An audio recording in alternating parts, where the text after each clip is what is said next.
now for your listening pleasure, here's Pulizzi and Rose, covering the week of media, marketing, and digital content news. This Old Marketing. Take it away, boys.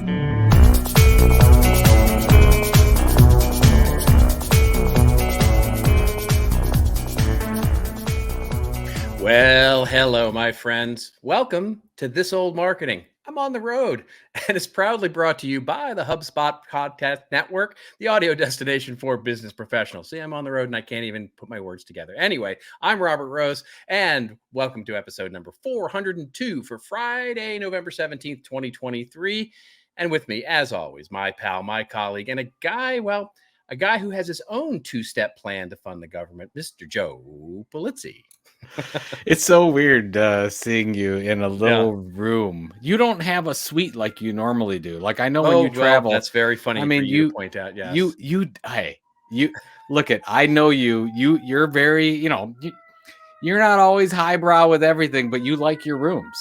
I do. And you just obviously I could tell you're in Chicago. I can tell by the sirens. You can already hear the sirens, which is already great. Yes, you can. This is real, folks. This is not AI. This is not any kind of fake thing. This is real. I am actually in a hotel room, but I did bring a bit of a setup, so hopefully I look nice for my. You look fantastic. I like the orange glow. Yeah. It's working. Yeah, it's good. But yeah, like it's been a long time since you've been traveling and had to do the remote thing. So truly, I haven't done a remote show since I think spring. I want to say sometime in March or April. I did one from a hotel room or a conference or something.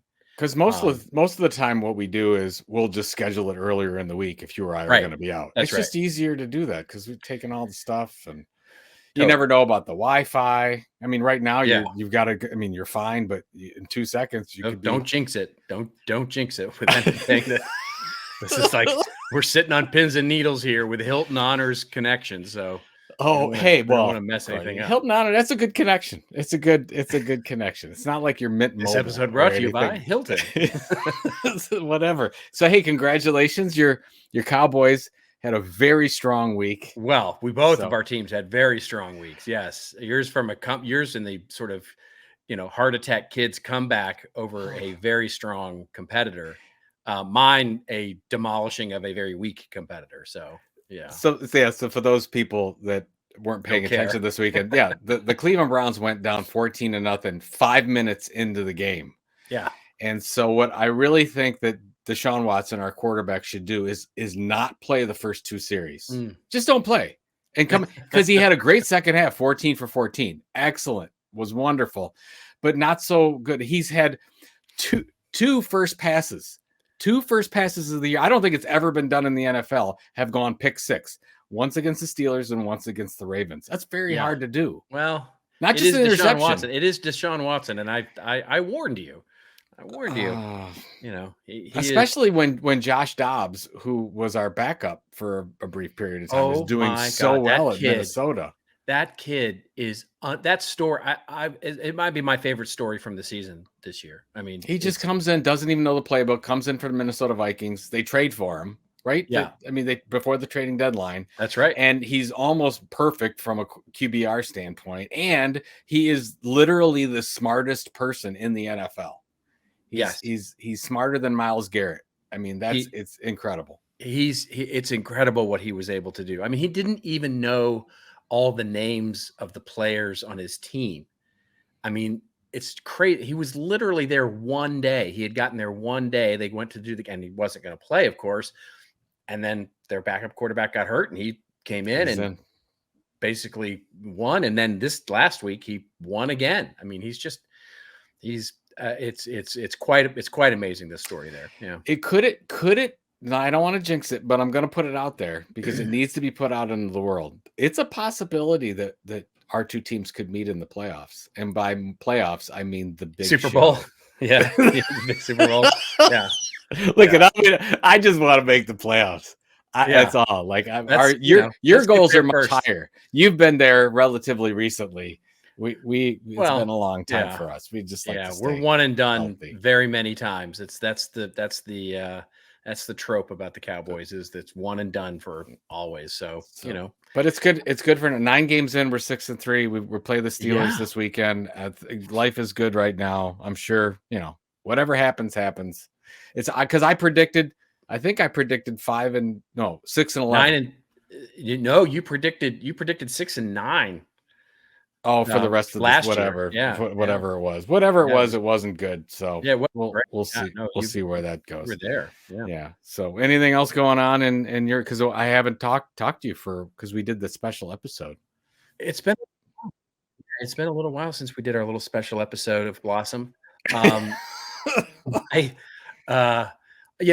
Other than getting ready for this trip, this trip is a bit of a squeeze for me because, which is a good thing because I'm fitting in 2 client engagements into 1 week. So it's a bit of a planes, trains, and automobiles kind of trip. But other than that, yeah, it's been a good 2 weeks for sure. Ready for Thanksgiving. That's right. The one thing I will say, because I'm going to see it this week, I'm going to see Marvels. And it should be noted. Fine. Yeah. Well, I saw a review that said if you saw the first 32 Marvel Universe movies, you'll know exactly how this one ends. I thought that was so funny. That was in the New York Times. That's a good line. And now it was predicted to be the lowest opening ever at 75 million, and actually did 47 million, which is tragically low on a $250 million budget. Yeah. But I wanted to ask you, because you're so tapped into Hollywood here. They didn't get, because of the writer's strike, which I know we're going to talk about in a little bit. They weren't able to promote it.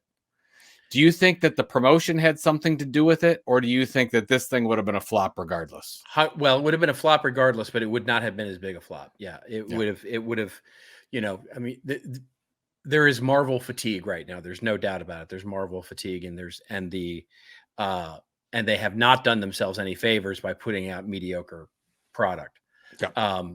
So there's that, which would have been challenging in any situation. But then the real challenge was, and by the way, they're not the only one. There's so many shows that are on right now that people just don't even know that they're out there, that they're just, because you're talking about the shows on Disney Plus? Disney and Disney, Netflix, Max. I'll give you an example. Morning Show, right, which is a fantastic show. Morning Show is on Apple TV, and the new season came out. I want to say 3 or 4 weeks ago. Okay, but they couldn't promote it at all, and nobody even realizes that it's out. It's just it's I didn't know because of it. Yeah, I had no idea. Yeah, so there's all these shows that came out on streaming that nobody, and because there's nobody chatting them up. They're not hitting the chat shows, and they're not hitting the, they're not promoting them. And that'll change now, obviously, that they've settled the strike. But yeah, we're going to feel the effects of this for some time. And like we talked about on this show, we'll really feel the effects of this come February, March next year, when all those shows that would have normally come out then are like, yeah, we're still working, and maybe we'll get it done for summer, maybe for fall of 24, and then we're going to have a big glut in fall of 24.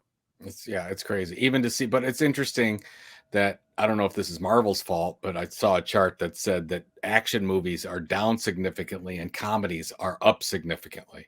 Yeah, I wonder if that's just the state of where we are right now in the United States, where we just want a little levity. Just a little levity. We need more Adam Sandler movies.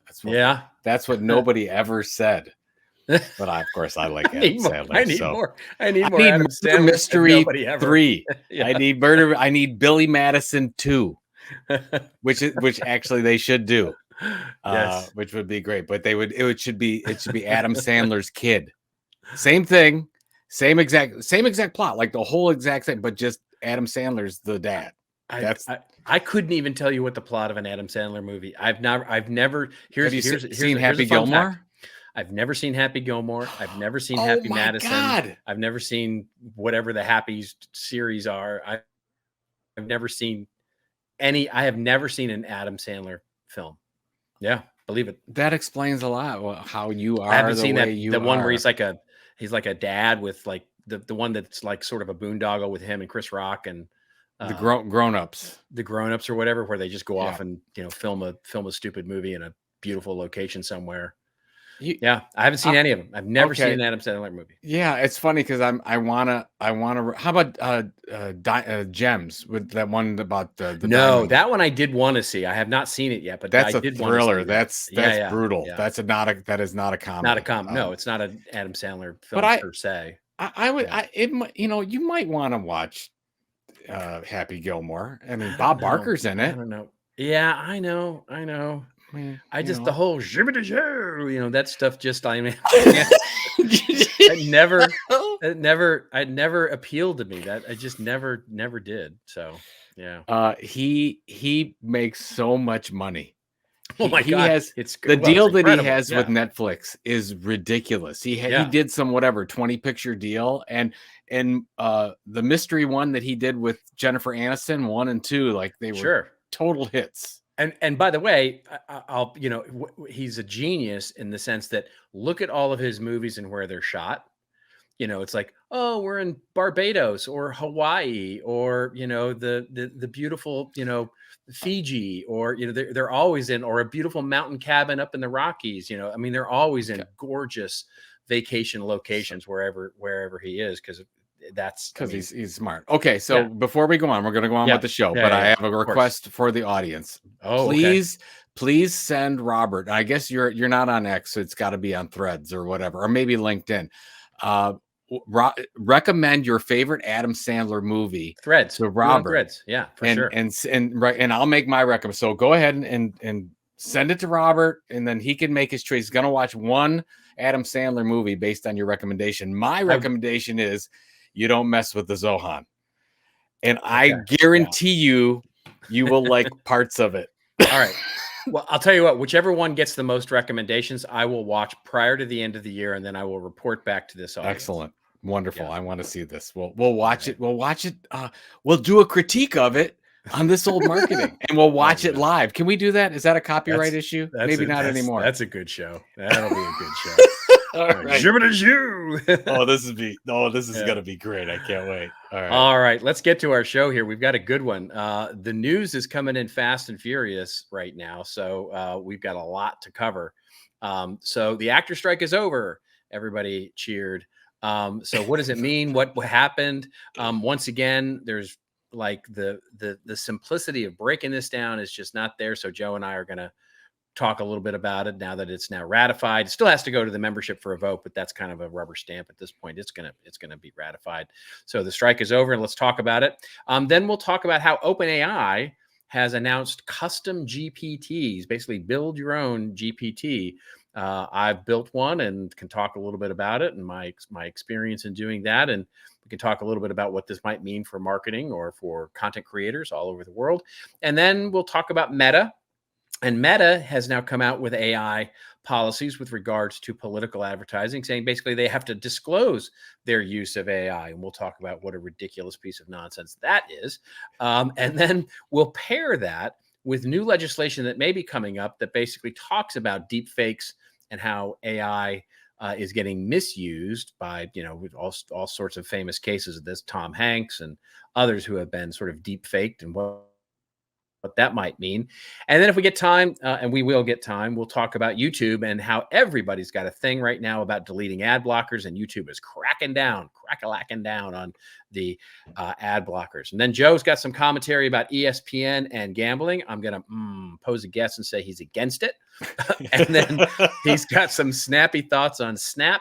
Yeah. And I have some commentary about a guy that I've never met, but I feel like I know really well, Mark Ritson. Mark Ritson wrote a sort of an editorial about how American marketers need to get their what together. And I have some thoughts on it. So, and I can't wait to get to that. And I would say that I think of any writer on the face of the, you've had more of your rants and raves on Mark Ritson probably than anyone. I swear, like every 100 episodes. There's a Mark Ritson, and here it is. It's time. There it is. Yeah, it was due. It was only a matter of time. My commentary may surprise you a little bit. Though, I'm waiting. I'm waiting for that. All right, Mr. Ritson. All right. Well, let's get to our first story, shall we? And yay, the actor strike is over, and everybody breathed a sigh of relief. Thank goodness. Oh my God, it was keeping everybody up at night and all of that. The article that we'll link to in the show notes, of course, is from Entertainment Weekly, although of course, everybody and their dog is reporting on it. So you can find it everywhere. But basically, just to be able to really cover the news, the actor strike is finally over. Here's what's in the new SAG-AFTRA contract.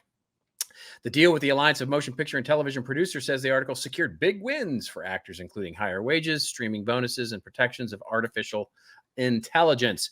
After 118 days, the Hollywood actor strike has officially concluded, and now we have a better idea of what the members of SAG-AFTRA have won in the union's new minimum contract agreement. The SAG-AFTRA National Board voted Friday to approve the contract with an 86% approval vote. And up next, the contract will go to membership for ratification. Speaking at a press conference on Friday, Union President Fran Drescher, and no, I will not do a Fran Drescher impression, and National Executive Director, should, but I can't. Nope. Not gonna go there. Not gonna do that.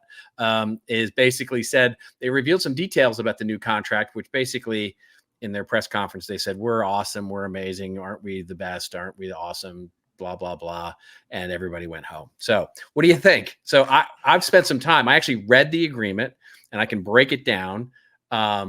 I can do that first if you like, unless why don't you go ahead and do that, because I did not go as deep into it as you did. So what do you got? Yeah, so basically, very much like I did with the the writers' strike, I went through the actual agreement and then went back and looked at what they asked for versus what they got. And I'll just cover three really quickly here, and then the one we can really talk about is the AI one because it's the biggest and most interesting. And I think probably what was sort of at the source of the sticking. I'm going to guess that was what was at the source of the sticking point, but it might have been the streaming revenue share as well. So anyway, so money, just very much like the writers, they compromised. They wanted basically 19% over 3 years, 11%, 4%, and year 1, year 2, year 3. What they got was 7, 4, and 3.5. So they got 14.5%. They agreed to that. Basically, interestingly, I thought it was funny actually that in July, the studios offered 5, 5, and 3.5. So they basically since July, they were able to get it up to 7 instead of 5 in the first year. So bully for them. Amazing. That's great. Then with AI, the most interesting thing. Well, maybe here, let me cover the revenue sharing first, because that's probably the other big sticking point, which is they wanted, very much like the writers, to get the big revenue share with streaming and the data. And of course, as we predicted on this show, as I've been saying all along, that's the one bridge that the producers are just not, neither the streaming networks or the producers, they're not going to go there. They're just not going to go there. And they didn't. They basically got a very similar kind of bonus that the writers got, which basically goes up. It's around, call it 30% or something like that, from like $8,500 to $9,000 for a half-hour episode, and basically up to $12,000 for an hour episode. And what they did, which was the most interesting part, is that 75% of that increase in their bonus on streaming, and by the way, this is only if the thing goes viral, like if a show goes completely viral and and gets the whatever it is, 25% of the views over 90 days or something, crazy big number. They're getting 75% of that's going to go to the performers of that show. Then 25% of that money is going to the union into a new fund that the union is going to then theoretically spread the wealth. They're going to basically spread the wealth across all of the actors that do streaming and stuff like that. But that sounds like, not to cut you off here, but that sounds like something that might never happen. Here's what I would say is this: if I was a union member, I'd be annoyed at that, because basically that's I know that's the union's stance on that, is that they're going to be like, well, we're trying to share the wealth with the entire union base, but basically that's the union, I think, kind of enriching themselves a little bit, because how often will that money be paid out? How, to whom, what are the requirements going to be? There's a lot to figure out there. And so it's a little funky in my view, but that's just it probably happened 3 times in the last 3 years. What the 25% over 4 weeks, that's a really hard number to hit. Yeah. So I think that's, and I'm getting that number ridiculous. wrong. It's just basically it needs to go viral. Okay. It needs to be like, it literally needs to be like, the big Korean show that was so huge. I mean, it needs to be that level of, like a huge hit, like just undeniably it's a huge hit. And then lastly, And the AI stuff, this is the most interesting part of this. And they break it down, and they actually break down 3 levels of performers here. So they call them employed digital replicas. So that's where like Harrison Ford does, like a deep fake of himself younger. He's physically there. His digital twin. Correct. Yeah. But they physically, and they put CGI and AI over it to basically get him to look, 30 years younger or whatever. Yeah. Then there's the independent replica, which is basically, like Mark Hamill is not in the new Star Wars series, but they use AI to put him in, right? To put him in some new series. Then there's what they call the synthetic performer, which is basically doesn't resemble any human on Earth, but they just make up an actor. They just create an actor from scratch using AI. With all of those, with those categories, basically, with the exception of the synthetic one where they don't need permission because they're obviously just creating something, basically all the union got was you need to go get permission, right? You need to actually, this needs to be part of the contract agreement between you and the actor, the performer. Okay. In other words, if they want to do it, the producers have to put it into the contract and they have to agree to it. And it can be anything. They didn't limit it. Like if they basically in their contract, they say, well, we're going to use this for sequels. We're going to use this for other things. They can do that. They didn't get any limitations on what they can ask for. They just have to ask for it, and the actor has to agree. And then for synthetic performers, they don't have to do anything really other than basically in good faith, as the contract says, go to the union, go, well, do you have a human who could do this? And it's like, no, they're not going to do that. They're just not going to do that.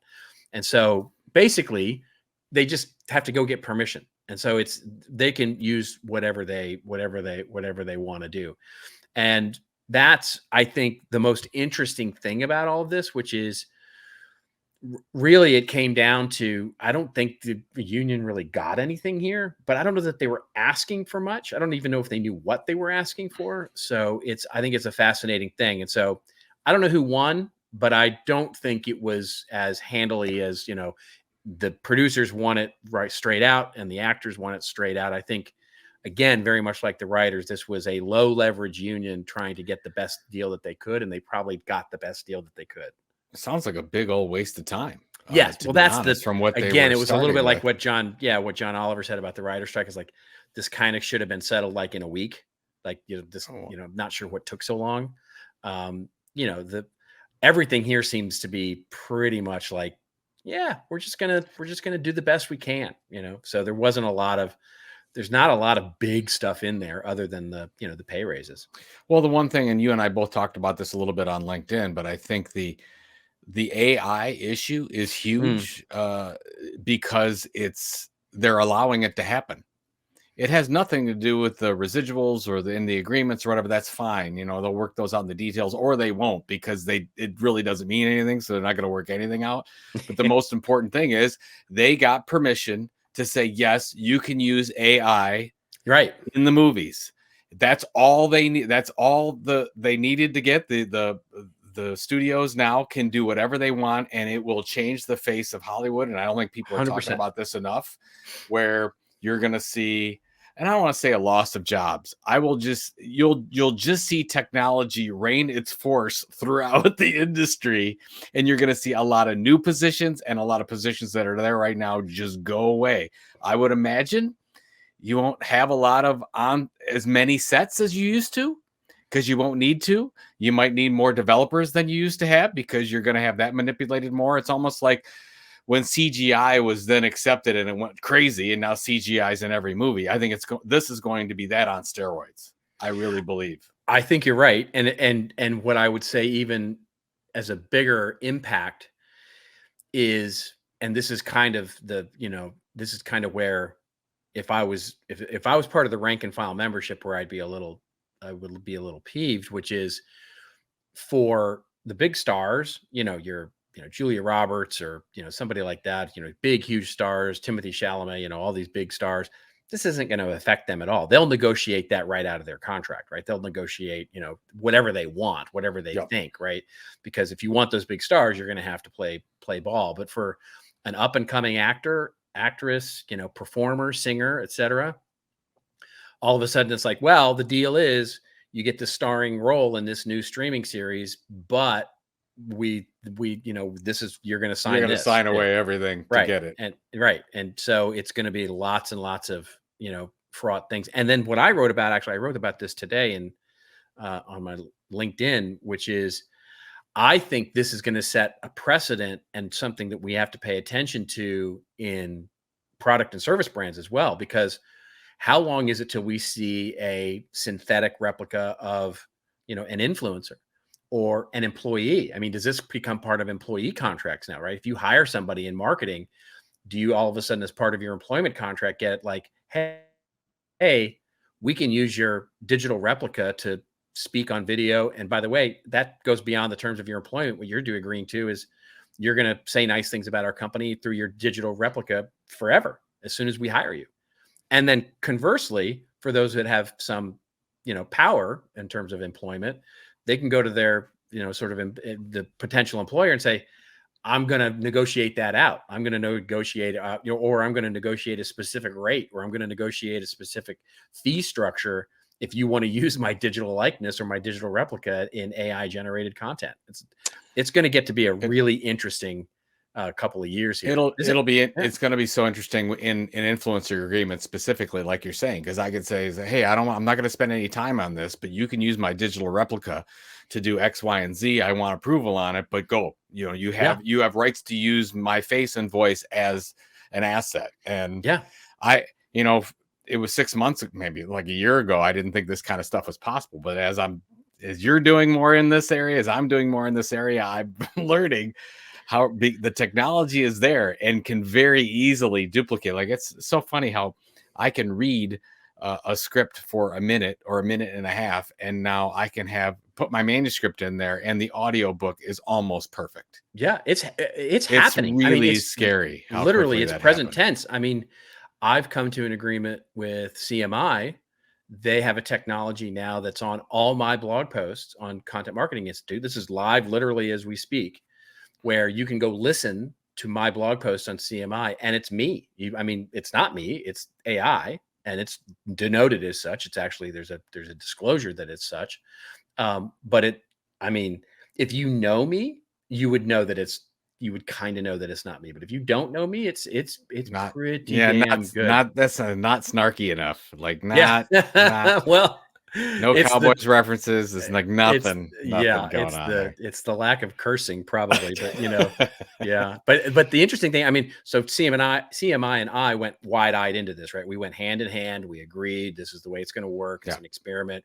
Each one of us can turn it off. Blah blah blah. We basically, we looked at it as a joint thing. But some companies won't. Some companies will be like, no, you're employed by us, and this is the way it's going to be. Yeah, it's going to get nasty. It's going to be interesting. All right. Yeah. All right. Well, should we pay some bills? I guess. Let's pay a couple of bills here while we're at it. Yeah. Let's do this. All right. You know what time of year it is, folks. That's right. It's football season, Q4. It is time to close out another year of growth and prep for the next year of revenue. To bring in more business this Q4 and beyond, you need HubSpot's Sales Hub.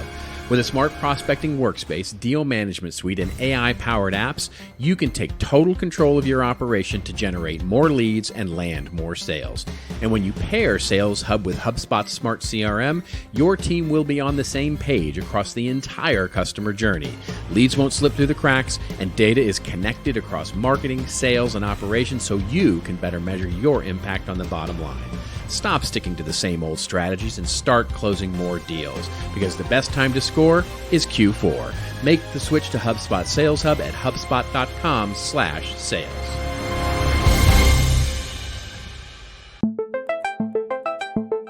Let me tell you about this awesome podcast that I was recently turned on to. It's called Talking Too Loud, hosted by Chris Savage, Wistia's CEO and loudest talker, and is brought to you by the HubSpot Podcast Network, the audio destination for business professionals.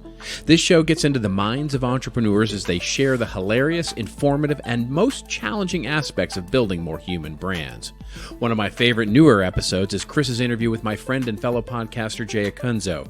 Together, he and Chris talk about how people can really be more heartfelt, incorporate more candor, and pull their little life moments into their brand and messaging. Check it out, won't you? It's Talking Too Loud, and you can find it wherever you catch your favorite pods.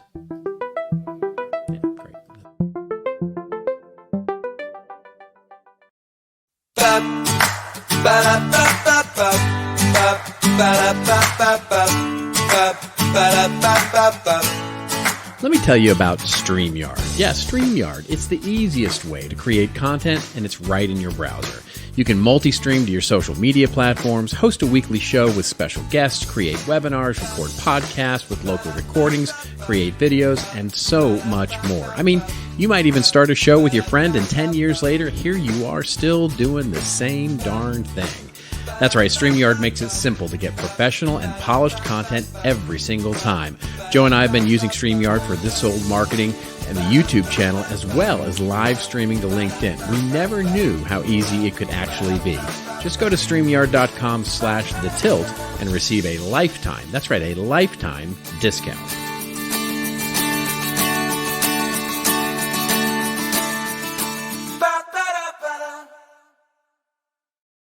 I always have to wait for that last thing because I want to hear the ba-ba-da.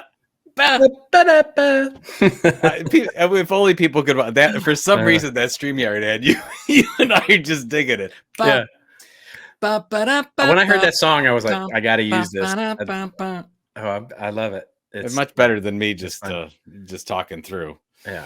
Here's another This Old Marketing advertisement from Joe Pulizzi. Hopefully the sponsors appreciate it. The audio brand, the little extra that Robert Rose puts into this.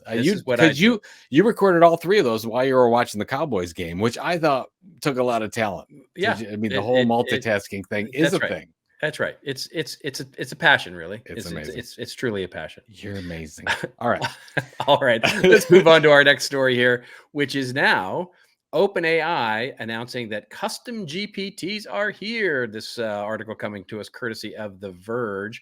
But really, it was the developers conference, OpenAI's first ever developers conference. And the article opens up by saying the GPT platform is a no-code way to make custom AI agents for all sorts of tasks.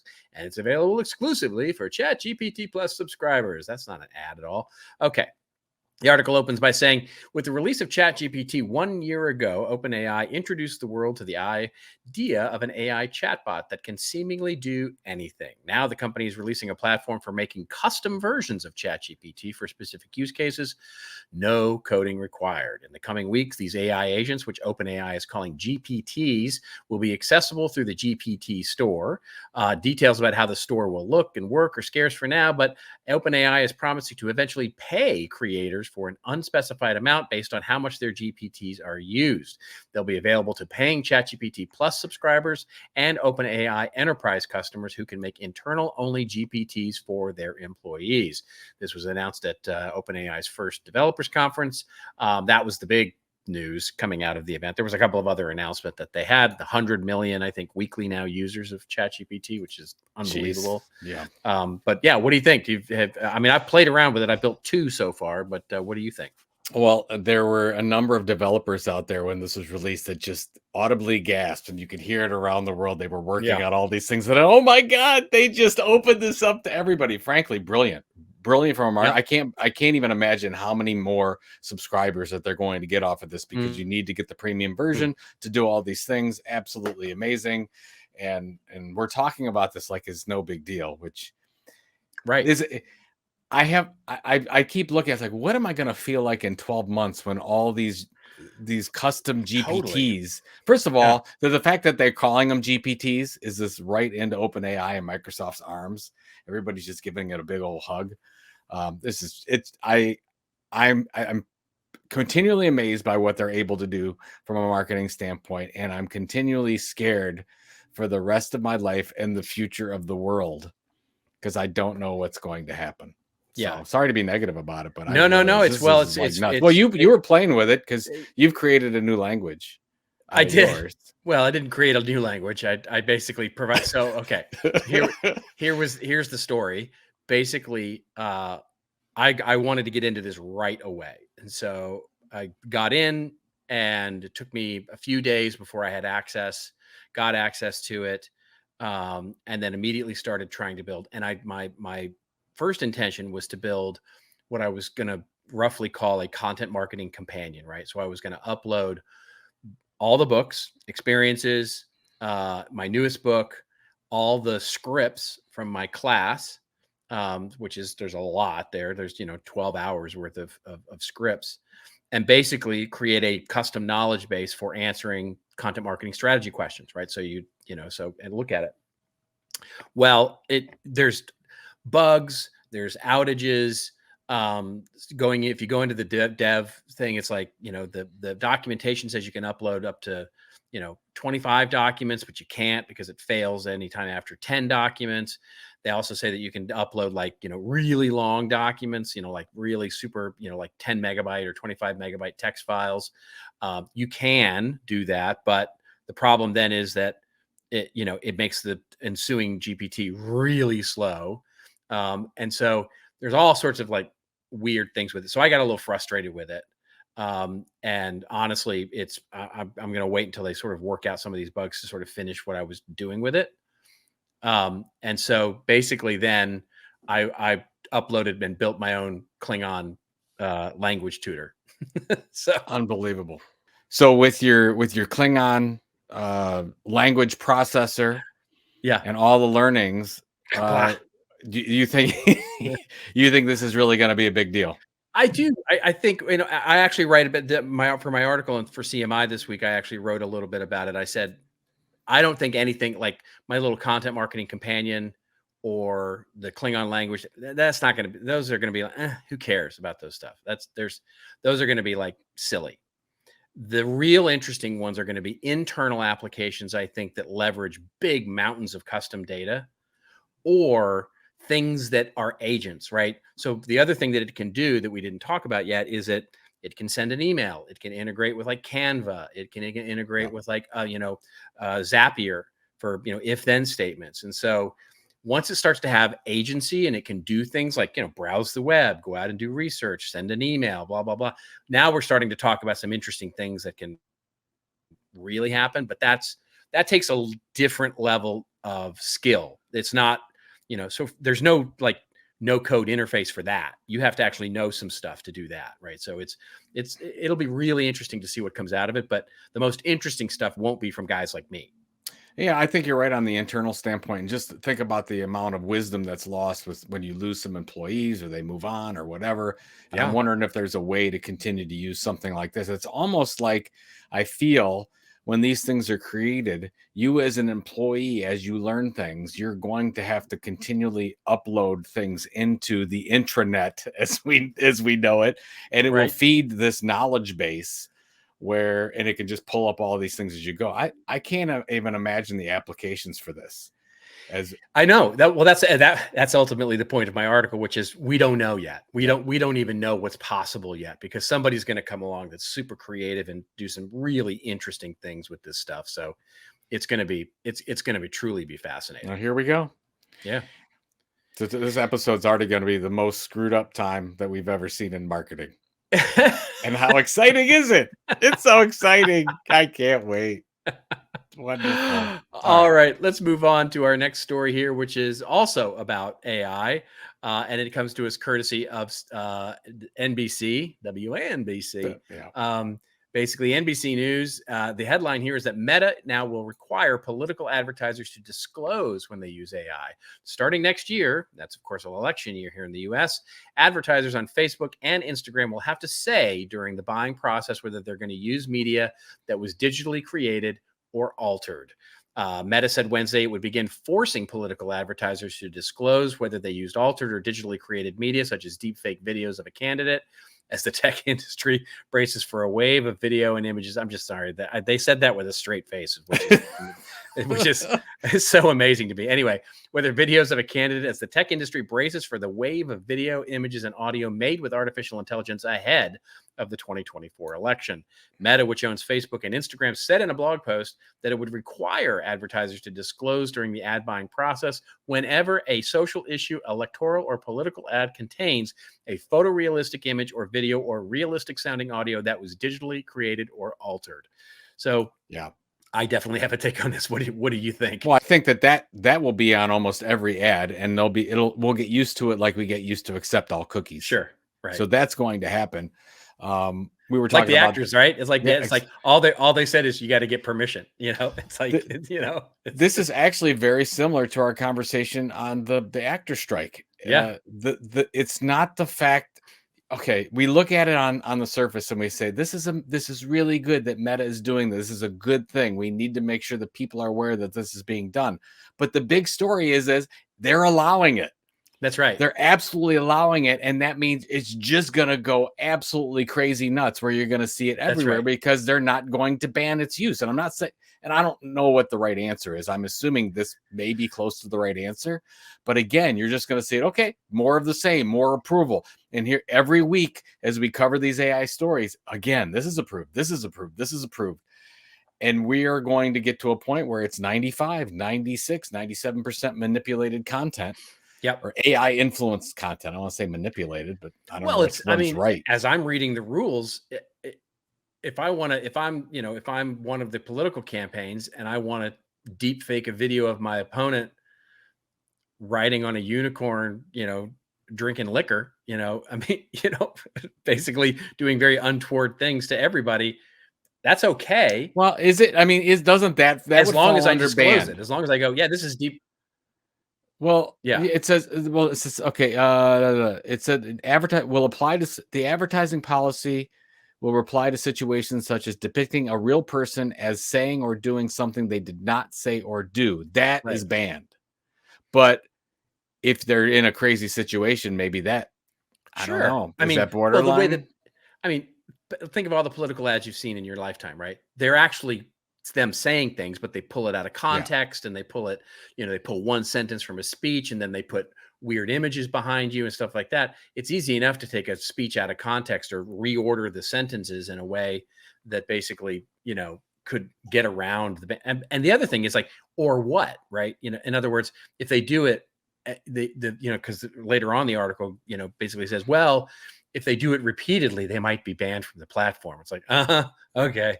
Yeah, I'm sure they will. They're just going to keep poking at it. It's okay. Exactly. That one got rejected. Let's try this version. Okay, that one got rejected. Let's try that. Oh, this one worked. Okay, more like that. Right. Well, they're not even saying that. It's just like if you don't disclose it, right? If you do an ad that was digitally altered and then you get caught, then it's like, okay, well, then I guess you have one strike, right? And then what happens, right? Well, then you have 2 strikes, then you have 3. How many strikes until the article's very unclear about what actually happens. It's Meta. You get unlimited strikes. Exactly. Right? Yeah. Zuckerberg gives unlimited, whatever. He got unlimited. It's going to get this election season is going to be insane. I don't want to be in the country for this. I think I should go somewhere else. I should go somewhere. I really do. I would like to say the full 6-month period before the election, but I have to be realistic. That's not going to happen. I'm going to be in summer in Northeast Ohio, so I have to deal with this. But October, November, I think I'm going to be away. We might have to. This old marketing might go on hiatus for a while. All right. Recording on weird time zones. Well, there's hope. There is hope for you, my friend. All right. Because the next story that we can cover really quickly here comes to us courtesy of the Wall Street Journal. And it says basically, can Congress save Mr. Beast and Tom Hanks from AI deepfakes?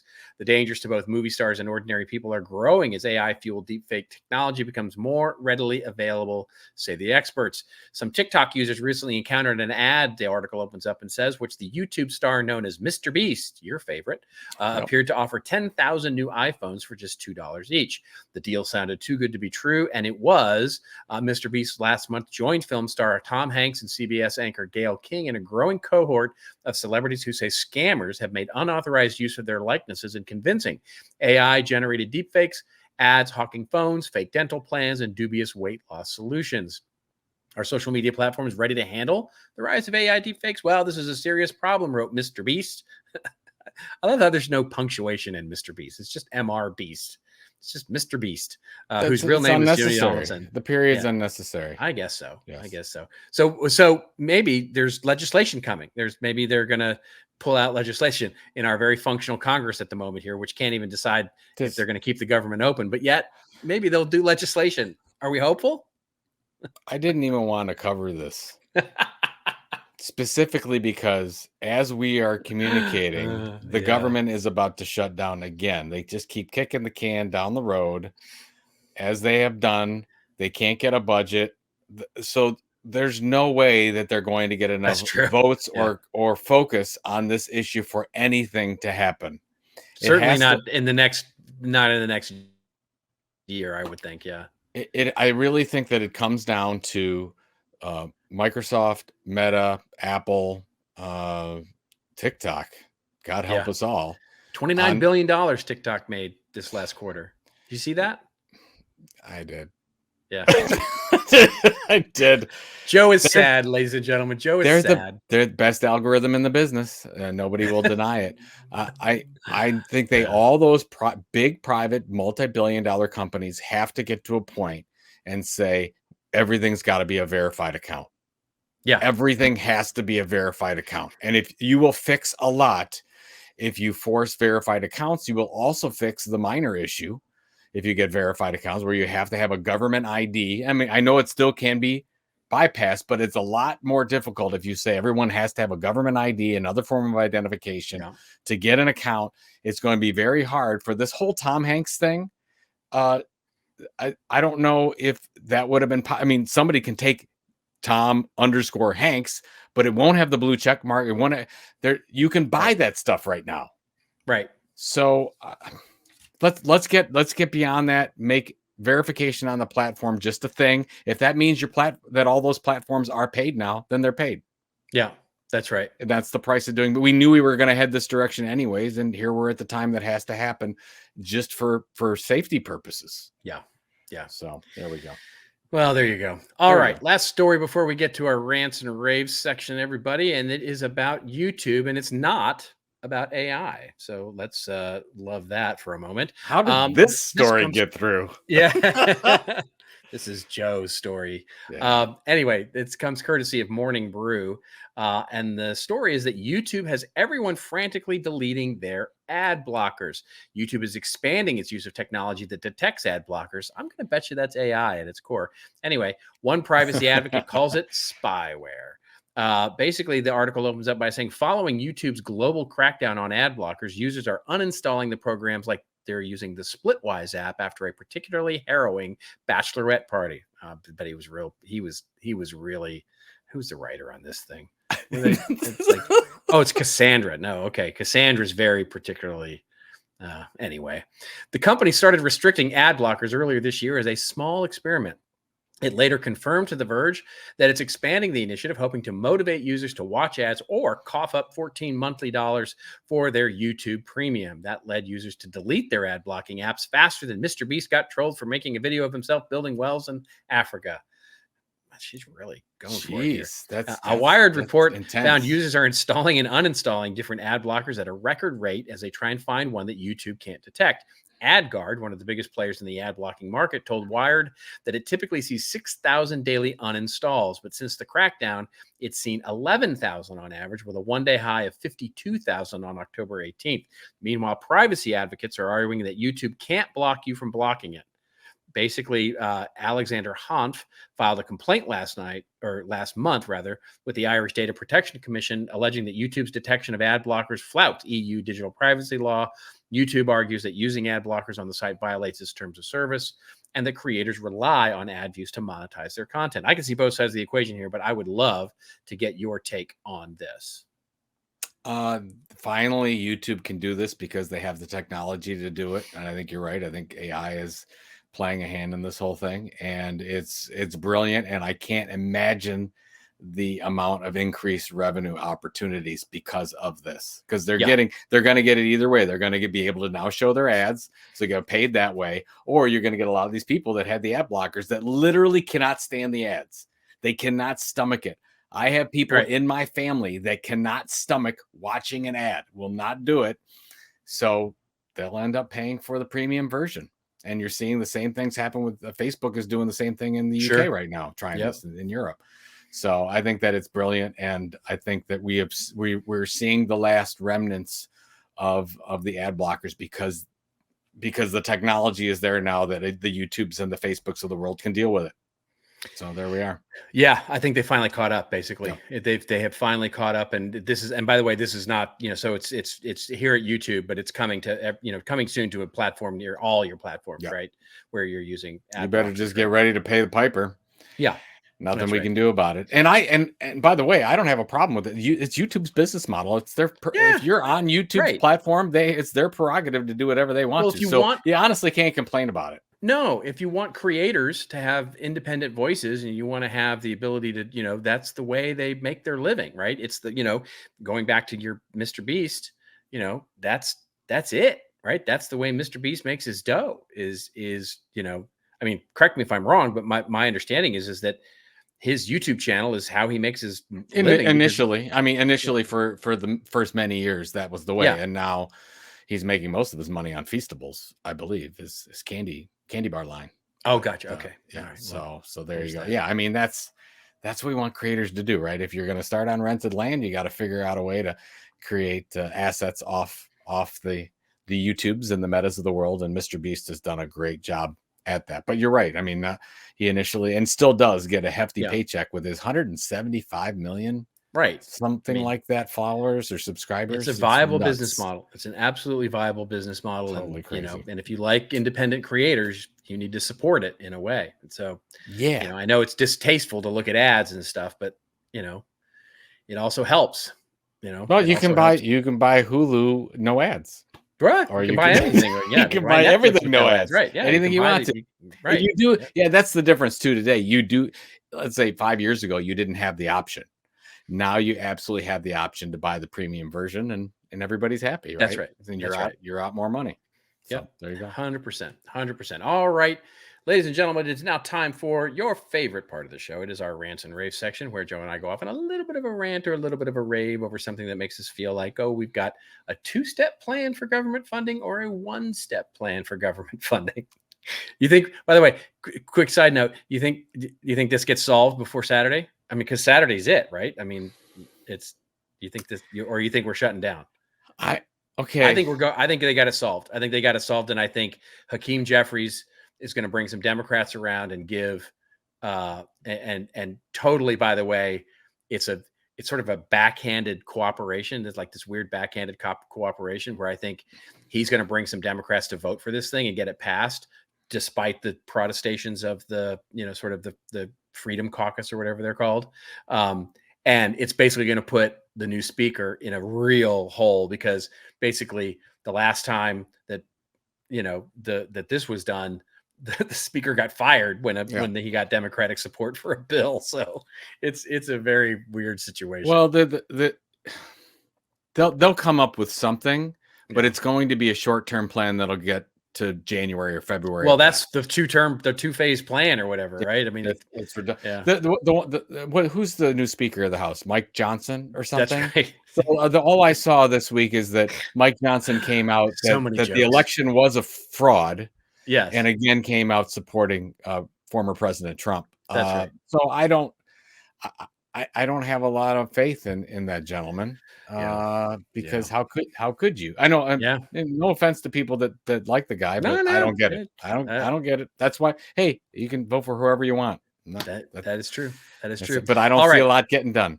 All right. You want me to go first? I go first. You can go first. Doesn't matter. I'll go. I got two quick ones. So if you've been paying attention, ESPN Bet is now a thing. It has come into formation from the whole dismantling of Penn National leaving Barstool and now moving over and putting all their $2 billion plus deal into ESPN. So I have two quick comments on this. One is it's going to be incredibly profitable for Penn and ESPN. I believe, I don't know how many hundreds of millions of fantasy sports people that ESPN already has. Those people are probably already on DraftKings or FanDuel or whatever doing their thing, but this is going to work really, really well. So kudos from the business model standpoint, but my heart hurts for the fact that this Disney owned brand is going to have, and I know they already do, because I think you can, on some Disney cruise ships, I think they do have casinos. Yeah, they do. So it is a thing, but that's different than this. This is going to be a tectonic shift move into getting more young people and more people that don't have the financial means to do this, addicted to gambling. I've been seeing it a lot. It's concerning to me, and I didn't want a company like Disney to get behind it, and here they are. Yeah. I knew this was happening, but this is the official launch of the whole thing. So anyways, my commentary is I'm sad about this, and I really do believe that one of the biggest ongoing issues that we're going to have in the United States is a gambling problem, more than anything else that we're dealing with right now. And that's saying something. So that's my first thing. The second thing, I just wanted to give a two snaps up to Evan Spiegel over at Snap. I read an article in the information that, they've been struggling a little bit. They're trying to find their new mojo, if you will. And he's in the office, and he's been making rounds every day, talking to people, saying hi, like in-person rounds. Now, I know he wants to motivate the troops, and that's the way he's doing it. But I've been in a lot of corporate environments, and the ones where the CEO goes around and talks to the people always seem to be high-performing companies. And I really like the fact that Evan Spiegel is taking the time, even if that's all he did, taking the time to go talk to employees and see how they're doing and get them motivated and say, here we are. And I saw that, and I just had to throw out a big kudos for Evan Spiegel. So I think they're running a pretty good little business over there. I know they like their Pinterest. struggles. I like Snap, and I like Pinterest. Yeah, I really do. They're not. There's not going to be the TikTok and the YouTube. No, they're not going to be these big behemoths. Yeah. But they're going to be. What's amazing is, and if you have kids, you know that when people say they message each other, they use Snap. That's right. Like they're not. They're using Snap to do that, and I didn't realize that. They say, "Oh, I'll text you," or text message. All that is Snap. It's not like really text. So it's interesting. They've got a lot of users there. It's going to be interesting to see how they continue to monetize that. Indeed. So, yeah, absolutely. What do you got? I want to hear your Mr. All right. Ritson. Here it is. Here it is. So for those of you who don't know, Mark Ritson is he's a columnist, a teacher, thought leader, marketing guy. He's been around for a long, long time. And he's English and works for Marketing Week, which is the UK's big marketing magazine. And he wrote an article. I read his stuff every time it comes out. And as Joe very nicely pointed out, mostly I disagree with it. A lot of it, he's derided content marketing before, and he's said some silly things, and he's a guy who likes to basically ruffle feathers. So there's that, right? There's that whole thing. But he wrote an article, an opinion piece, and the headline is "Effective Ignorance Has Left American Marketing Lagging Behind the Rest of the World." And he makes the point, it's basically an essay where he goes to some length to introduce, and I'll let you read the article and make up your own mind. But basically, he goes to some length to say how much he loves America, how much he loves the being here, and he loves baseball. And he talks about his fondness for all things American. And basically, he is deriding the fact that Americans have lost their way when it comes to marketing and marketing effectiveness. And because we've gotten wrapped around the axle of so many different things in his mind, to basically, from everything from social media to not figuring out, what matters in terms of value, and so he's talking about the idea that the ignorance that we have for what is really moving the business needle when it comes to marketing is in many ways because throwing our American businesses to be off, global pace, as he says. And basically he says, I'm struck by how much money and time American teams spend on stuff other than understanding marketing properly. Their obsession with multiple pointless tech stacks, ESG, all kinds of things other than marketing. And basically, talking about how many of the great American marketers that he knows have now moved off of marketing because they have such a distaste for what modern marketing has become, that they basically don't want to do it anymore. And so, and he notes there are some exceptions, McDonald's and P&G, he calls out specifically. But basically, it's a call to action. As he ends the article, he says, look, stop making excuses, open up your minds, learn about effectiveness, as he says, suck at the F up, and get better at marketing again. We miss you. And this time, I have to say, I'm 100% in agreement with him. I'm right there with him. And I appreciate very much the poke, as it were, to American marketers, because I think I agree. Some of the most interesting, innovative strategies that I've seen coming out of marketing these days are coming out of Europe, and they're coming out. The Dutch. They're coming out of they're coming out of Eastern Europe in some cases. They're coming out of the UK. They're coming out of all sorts of places that aren't the US. And so I think there's so much room for us to sort of get our what together, and really start to focus in and hone in on what marketing's role really is in the business strategy.